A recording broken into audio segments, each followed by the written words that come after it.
안녕하세요. 대담한 부산 이 시간 진행의 조면주입니다.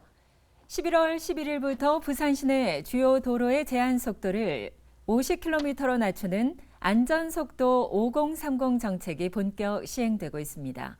안전속도 5030은 자동차 전용 도로를 제외한 시내 주요 도로에서는 기존의 시속 60에서 50km로 학교 주변 등 이면 도로에서는 시속 30km로 차량의 제한 속도를 낮추는 것인데요.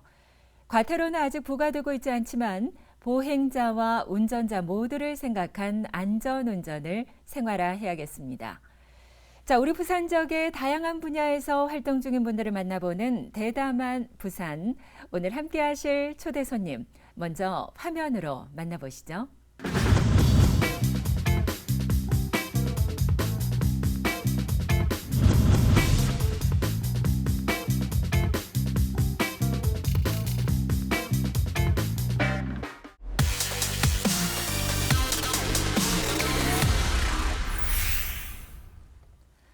네, 대담한 부산 오늘 초대 손님은 노인생활과학연구소 한동희 소장입니다. 소장님 안녕하십니까? 안녕하세요. 네, 반갑습니다. 소장님께서는 지난 2002년부터 2012년까지 UN NGO 기구 세계 노인 학대 방지망 한국 대표로 활동을 해오셨고요. 또 활기찬 노년을 위한 정책과 프로그램을 실천하는 공동체인 아시아 태평양 액티브 에이징 컨소시엄 한국 대표도 맡고 계신 것으로 아는데 그 외에도 뭐 국내뿐만 아니라 해외에서도 아주 활발한 활동을 해오고 계신데 상당히 바쁘실 것 같습니다. 네, 그렇습니다.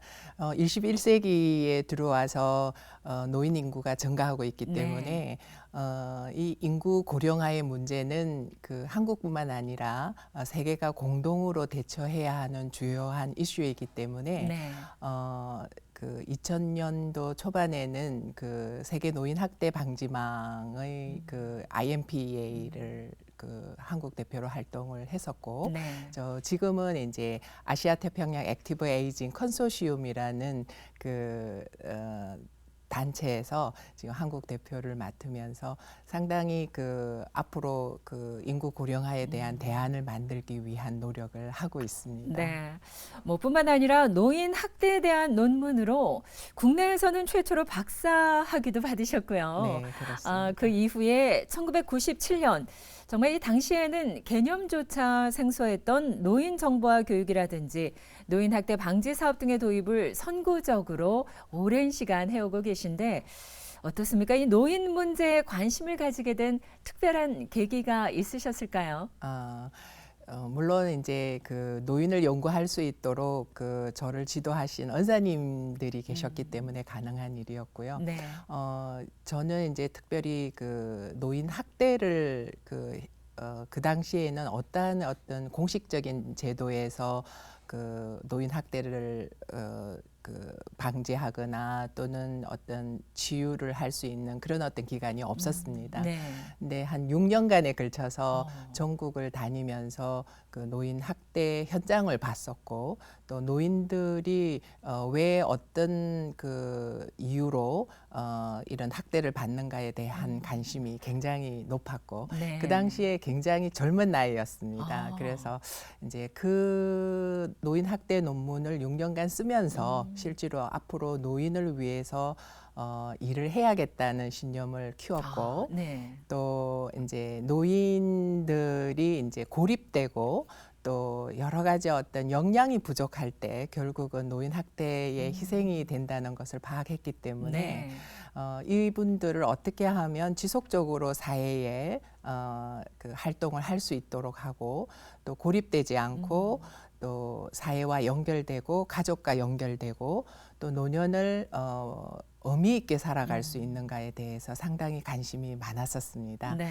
그래서 1997년부터 그 저희가 노인 정보화 교육을 시작을 했었고 네. 그 다음에 연구소를 통해서 그 당시에는 그 노인들이 컴퓨터를 배운다는 것이 지금은 굉장히 보편화되어 그렇죠. 있지만 아주 이 일을 왜 시작하는가에 대한 그 사회적인 합의를 못 받은 차였는데 저희가 참 잘했던 일이 이런 노인들에게 정보화 교육을 20년간 꾸준히 실천을 했기 때문에 네. 노인분들이 그 어떤 기술도 배우고 또 여러 가지 어떤 활동을 적극적으로 그 할 수 있고 또 여러 가지 정보를 받기 때문에 소외되지 않는 그런 선순환이 이루어지는 것을 보고 저희가 굉장히 보람되게 네. 느끼고 있습니다. 정말 오랜 시간 동안 한 20여 년 가까이 노인과 관련된 그런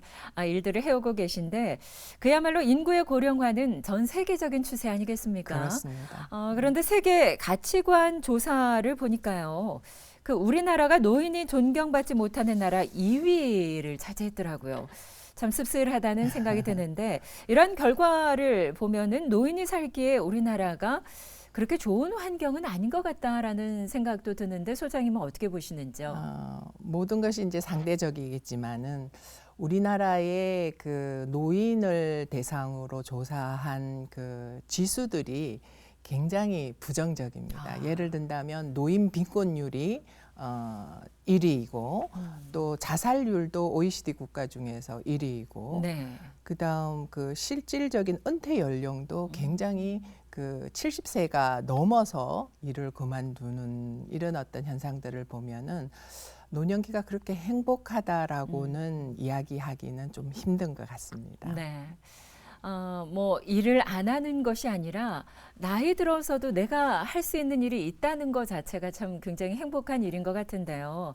특히나 우리 부산 지역만 보면은 최근에 발표를 보니까 부산의 고령화 속도가 전국에서 가장 빠르다고 할 정도로 부산의 노인 인구 비율이 굉장히 높아지는 것 같더라고요. 그렇습니다. 그 강력 도시 중에서도 우리 부산이 저만년 노인 인구가 가장 높고요. 네. 실제로 이제 부산의 어떤 산업 구조에 있어서도 이제 젊은이들이 이제 직장을 구하기 위해서 다른 도시로 나가다 보니 네네. 그 기존에 남아 있는 인구가 이제 노인 인구이기 때문에 상대적으로 노인 인구 비율이 굉장히 높아지고 있습니다. 네. 그래서 이제 이 노인 인구가 많아진다는 것이 대부분 다 이렇게 부정적으로 해석을 하고 있는데 실제로 이제 이 우리가 지금 아까도 말씀드린 대로 이런 빈곤율이라든지 또는 그 노인들이 일하고 싶은 노인도 일을 하지 못하는 또 경우도 네. 있고 하기 때문에 이제 이 인구 고령화에 대해서 우리가 이제 새롭게 좀 접근을 해야 할 필요가 있지 않을까. 네. 그래서 우리 부산이 노인 인구가 높다고 해서 우리 부산이 어떤 그 뒤처지는 도시가 아니라 이런 그 노인 인구가 많아지면은 거기에 맞는 또 다른 어떤 대안을 만들어내고 네. 또 연구도 많이 할 수 있고 또 노인들의 삶을 새롭게 발전시킬 수 있는 그런 어떤 대안이 부산에서부터 나올 수 있는 네. 그런 어떤 그 형태로 가야 하지 않을까. 네네. 그래서 지금 그 우리가 기후도 좋고 또 이런 그 부산의 어떤 제반 환경이 노인이 살기에 편안한 네. 도시가 되면 실제로 그것이 어떤 부정적인 영향이 아니라 앞으로 이런 그 인구 고령화가 하나의 기회가 될 수 있는 그런 부산을 만들어야 되지 않을까라고 생각합니다. 네. 이렇게 빠르게 진행되고 있는 부산의 고령화 비율을 고려해 봤을 때 이 노인생활과학연구소의 역할이 정말 더 중요해지고 있지 않나 싶은데요. 소장님께서 계시는 노인생활과학연구소 조금은 생소하다 하시는 분들도 계실 것 같거든요. 네. 어떠한 곳입니까?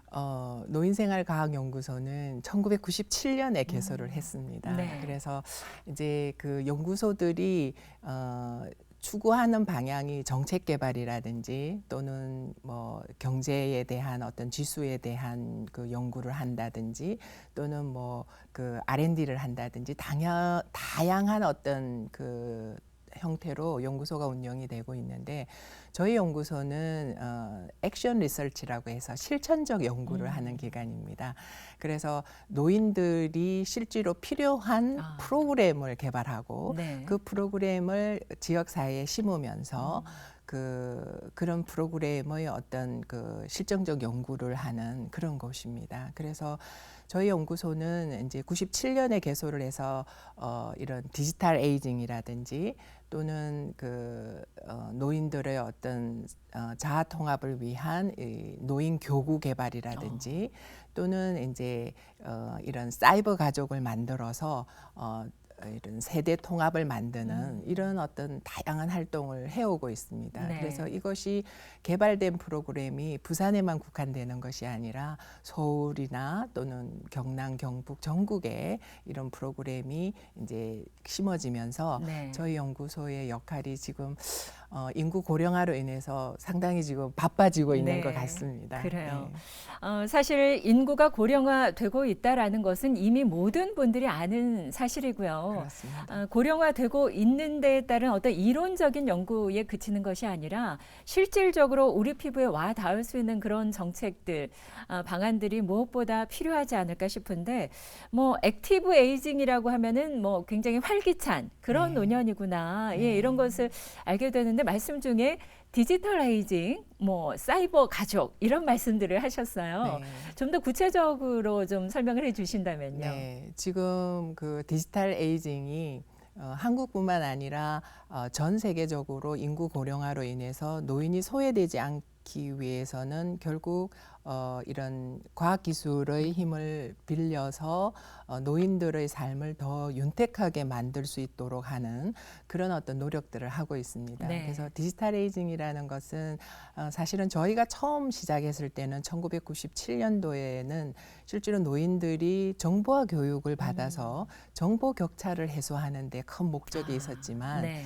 지금 21세기의 이 지식 정보 시대를 살아가는 지금 이 시점에서는 실제로 이 디지털 에이징이라는 것이 과학 기술로 인해서 이런 사물 인터넷이나 빅데이터나 또는 여러 가지 어떤 인공지능이나 이런 것들이 상당히 과학 기술이 발전하고 있기 때문에 그것을 노인들의 삶에 적용시켜서 만약에 돌봄이 필요한 노인들에게는 네. 이러한 어떤 과학 기술이 적극적으로 개입을 해서 돌봄을 혼자서도 수행할 수 있는 그런 어떤 환경을 만들고 네. 또 노인이 이제 여러 가지 어떤 움직임의 제약을 받는다든지 또는 치매라든지 이런 인지 기능을 장애를 받았을 네. 때 실제로 1대1로 이제 사람이 접근을 하게 되면은 제한적인 일들이 많은데 이런 디지털 환경이나 이런 과학 기술을 활용했을 때는 많은 노인들에게 그러한 혜택이 돌아가기 때문에 네. 저희가 이 디지털 에이징을 굉장히 연구소가 개소할 때부터 강조를 했었습니다. 네. 그래서 지금도 보면 많은 노인들이 이런 스마트폰을 배우고 싶어하는 노인들도 많으시고요. 그다음에 복지관이라든지 또 여러 어떤 지역 사회에서 노인분들이 이런 디지털 에이징을 구현하고 싶어서 배움을 찾고자 하는 노인들이 많아지고 있습니다. 네. 그래서 이제 저희는 이 교육에만 이제 국한하는 것이 아니라 배워서 일자리를 만든다든지 배워서 가족과 좋은 유대 관계를 만든다든지 또 젊은 세대와 함께 세대 통합이 된다든지 이런 디지털 에이징이 노인분들의 삶을 더 윤택하게 만들 수 있는 방향으로 저희가 연구 개발을 하고 있습니다. 네. 정말 뭐 복지사, 예를 들면 복지사가 일일이 가정을 방문해서 노인들을 케어하는 것에는 어느 정도 한계가 있을 것 같은데요, 수적으로나. 네. 그런데 이런 디지털 에이징을 통해서 디지털화하게 되면은 굉장히 어떤 인건비도 절약이 될 수 있고 보다 많은 분들이 또 활용을 하실 수가 있고요. 사실 저희 어머니 같은 경우에도 연세가 있으십니다만 네. 스마트폰 활용을 꽤 잘하시더라고요. 네. 예, 어느 순간 배우시더니 은행 업무도 스마트폰을 통해서 하시고 군대 간 손주와도 스마트폰을 통해서 네. 손주의 어떤 일상생활을 확인을 하시고 하는 걸 보면서 와 정말 이렇게 어르신들, 노인들도 이렇게 잘 활용을 하실 수가 있구나. 네, 그렇습니다. 그래서 이제 지금 유럽 같은 데는 네. 치매 진화 하우징이라고 해서 이제 치매 상태에서도 이런 센스를 통해서 노인분들이 어떤 화장실을 간다든지 또는 자신들이 잊어먹었던 그 수도물을 털어서 네네. 굉장히 그 장구지를 안고 갔을 때도 네. 그 여러 가지 어떤 그 디지털 환경이 이제 그런 것을 멈춰 준다든지 음. 또는 센스를 통해서 전체적으로 노인분들이 활동하는 것을 모니터링 한다든지 아. 이런 어떤 기술이 상당히 많이 발달이 되어 가지고 네. 앞으로 이제 저희가 우리 부산도 이제 이런 디지털 환경을 좀 더 많이 개발해서 그 노인이 살기에 편안한 부산이 될 수 네. 있었으면 하는 소망이 있습니다. 정말 젊은 층보다 오히려 노년층에게 더 필요한 부분인 것 같고요. 사실 예전에는 아유, 내가 이 나이에 무슨 컴퓨터를 배워? 내가 뭐 스마트폰 필요 없어. 이런 것이 아니라 보다 적극적으로 예, 배울 수 있는 그런 부분들이 좀 확대됐으면 좋겠고, 그러니까 ICT라는 정보통신 기술을 활용해서 고령 친화 환경을 지닌 스마트 시티를 만들어 가야 한다라는 네, 것이 그렇습니다. 핵심인 것 같고요. 이런 기술들이 역시 노인들의 어떤 고립이라던가 또 외로움을 해결할 수 있는 방안이 될 수 있다라는 말씀인 거죠. 그렇습니다. 네. 자, 그렇다면 노인들을 대상으로 한 이러한 정보화 교육, 뭐 물론 쭉 해오고 있습니다만 더 많이 확대되어야 할 것 같은데 네. 정보화 교육을 받을 수 있는 그런 프로그램들이 어느 정도 지금 마련이 되어 있습니까? 과거에 비해서는 상당히 많은 보급이 되고 있습니다. 그래서 지금 그 전국의 노인복지관이라든지 그 사회복지관 또 평생교육을 실시하고 있는 기관에서도 이런 정보화 교육을 많이 지원을 하고 있고요. 또 저희 연구소에서는 그 만 세대가 넘는 그 LG 메트로시티라는 큰 어떤 대단히 아파트에 네. 교육장을 넣어서 아. 그 강사들도 노인분들이 실제로 배웠던 노인분들이 일주일 내내 그 교육장을 운영을 하고 있습니다. 아. 그래서 그런 어떤 것들을 배우고 있고, 그다음 지금 그 여러 가지 어떤 그 주민센터라든지 이런 곳에서도 정보화 교육을 이런 단계별로 아주 체계적으로 그 교육을 하고 있습니다. 네. 그래서 저희 연구소는 최근에 이제 그 한국 창의재단에서 지원을 받아서 이런 그 정보화 교육뿐만 아니라 인공지능이라든지 로봇이라든지 새로운 어떤 여러 가지 어떤 과학 기술이 노년을 어떻게 변화시키고 또 어떻게 그 긍정적으로 이끌어 갈 수 있는가에 대한 그런 어떤 특강을 과학자들을 모셔서 네. 그 우리 부산에 한 3차례를 했었습니다. 그 의외로 많은 노인분들이 네. 오셔서 질문도 많이 하시고 어.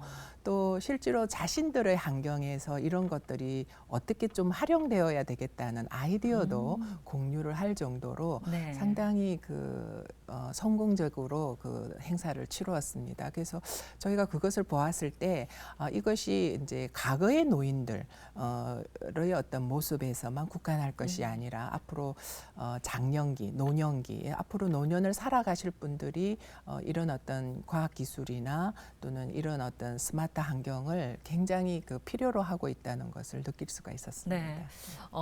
정보화 교육을 받으신 노인분들이 내가 받은 것을 또 다른 노인들에게 전달하는 그런 모습들도 참 보기가 좋은 것 같네요. 그렇습니다. 네. 네. 그리고 노인생활과 연구소에서는 또 노인교구 지도사 과정도 하고 계신 것으로 네. 아는데 그 노인교구 지도사라는 것이 구체적으로 어떠한 직업을 말하는 건가요? 이 노인교구 지도사는 그 연구소가 한 3년 정도 연구를 해서 이제 새로운 직종으로 그 민간 자격증을 만들어내었습니다. 그래서 노인교구 지도사라는 그 한국직업능률원에서 관리를 하고 이제 저희가 민간 자격증을 만들어서 40시간의 어떤 전문 교육을 받고 이게 시험을 보고 자격증을 받게 되면 이 노인 교구를 활용할 수 있는 그 자격을 받게 네. 됩니다. 그래서 저희가 이제 이 노인 교구를 쉽게 이야기하면 마음의 영양소다라고 표현을 합니다. 네. 그래서 노인분들이 평생을 사시면서 자신을 통합할 기회가 거의 없어요. 내가 어떤 사람이고 어떤 과일을 좋아하고 내가 자식을 키울 때 어떤 그 마음으로 자식을 키웠고 또 삶을 살면서 어느 때가 가장 어려웠고 이런 이야기를 할 수 있는 기회가 거의 없는 네. 것 같아요. 그래서 또 어떤 분은 그 자신에 대한 그 일생을 한번 돌아볼 수 없는 상태에서 이제 세상을 떠나시는 분들이 많다라는 것을 보고 저희가 이 노인분들에게 조금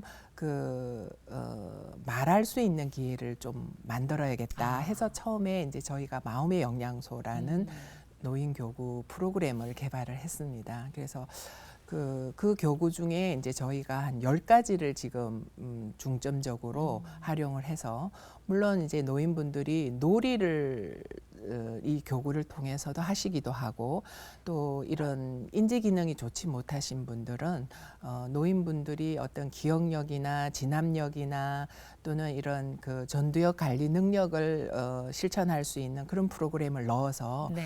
이런 치매 예방 프로그램으로도 지금 활용을 하고 있고요. 네. 또 아까 말했던 그 이야기 프로그램으로서도 지금 그 노인 교구사 지도사들이 역량을 키워서 지금 이제 부산뿐만 아니라 서울 또 남해군, 하동군, 고성군 또 이런 경북 지역 이런 지역에서 상당히 그 교구 지도사들이 활발하게 지금 활동을 하고 있습니다. 그렇군요.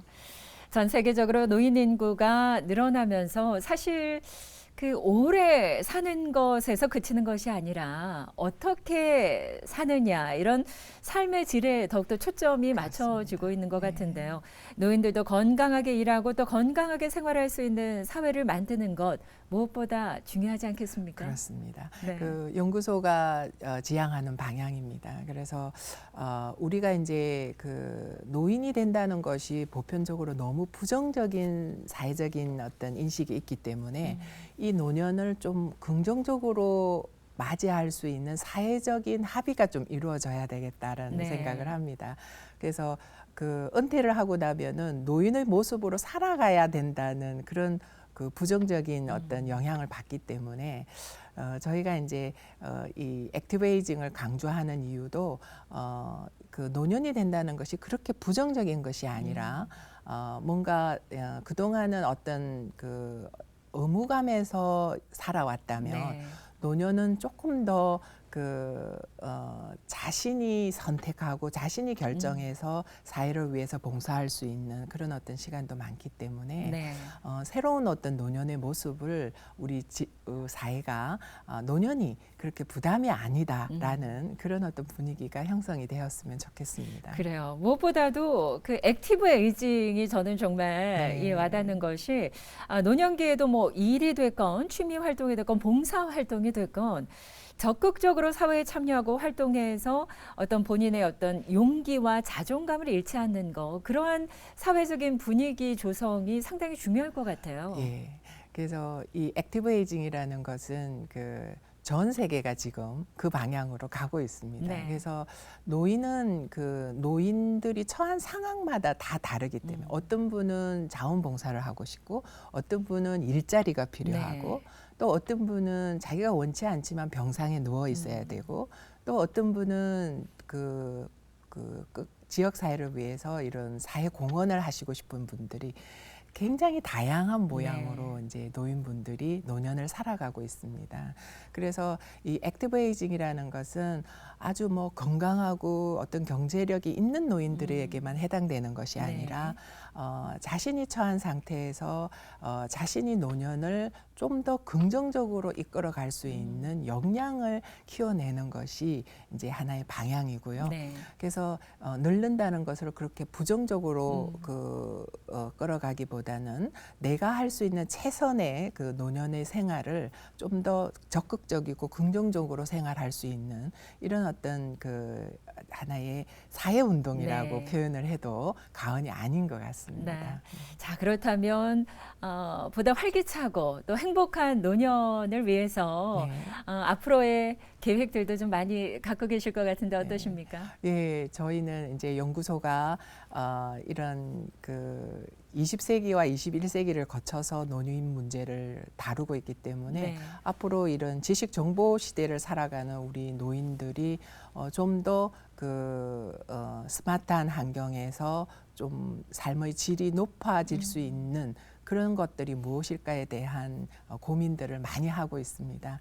그래서 노인으로서 살아가는 것이 그렇게 서럽지 않고 또 노인이 하나의 사회적인 자본이 될 수 있는 그런 어떤 방향을 연구소는 지속적으로 이끌어갈 수 있도록 연구도 하고 또 지역을 찾아가기도 하고 네. 교육도 하는 그런 연구소로 늘 노력하는 자세를 잊지 않겠습니다. 네, 젊었을 때는 가족을 위해서 열심히 희생하고 달려왔다면 노년기에는 이제 자기 자신을 위해서 좀 더 투자하고 즐길 수 있는 그런 부분이 필요할 것 같고요. 자, 마지막으로 당부의 말씀이 있으시다면은요. 이제 그 인구 고령화는 이제 이미 와 있습니다. 네. 그래서 이게 점진적으로 온 것이 아니라 마치 쓰나미와 같이 몰려드는 이 사회적인 변화에 우리 사회가 여전히 과거의 노인의 그 정책을 고수한다면 많은 문제가 있을 것이라고 네. 생각합니다. 그래서 조금 더 노년을 새롭게 볼 수 있는 그 사회적 합의가 이루어져야 되지 않을까라는 생각을 합니다. 네. 그래서 노년이 보다 그 긍정적이고 또 적극적으로 살아갈 수 있는 그런 사회적 환경을 우리 부산에서 먼저 네. 실천할 수 있었으면 하는 바람이 있습니다. 그래요. 노인이라고 하는 그들은 우리의 부모님이자 또 미래의 나의 모습 아니겠습니까? 그렇습니다. 네. 지금의 많은 관심들이 어떻게 보면 나의 미래를 또 계획하고 투자하는 그런 부분이 아닐까 싶고요. 보다 많은 분들이 우리 고령화 시대 노인들에게 관심과 또 지원이 뒤따랐으면 좋겠습니다. 앞으로도 이 행복한 노년을 위해서 열심히 활동해 주시길 바라고요. 네, 예, 네. 오늘 귀한 시간 내주셔서 감사합니다. 네, 감사합니다. 네, 고맙습니다. 자, 지금까지 노인생활과학연구소 한동희 소장과 함께했습니다. 통계청의 발표에 따르면 65세 이상의 고령 인구가 차지하는 비율이 가장 높은 도시가 바로 우리 부산이라고 합니다. 특히 65세 이상 인구의 비율이 가장 큰 폭으로 오르면서 고령화가 아주 빠르게 진행되는 도시로 나타나기도 했는데요. 노인 인구가 증가하고 있는 만큼 고령 인구에 대한 건강과 또 복지를 생각하는 효과적인 정책이 뒷받침돼야 하지 않을까 싶습니다. 자, 대담한 부산 오늘 준비한 내용은 여기까지입니다. 함께해 주신 여러분 감사드리고요. 다음 시간 인사드리겠습니다. 고맙습니다.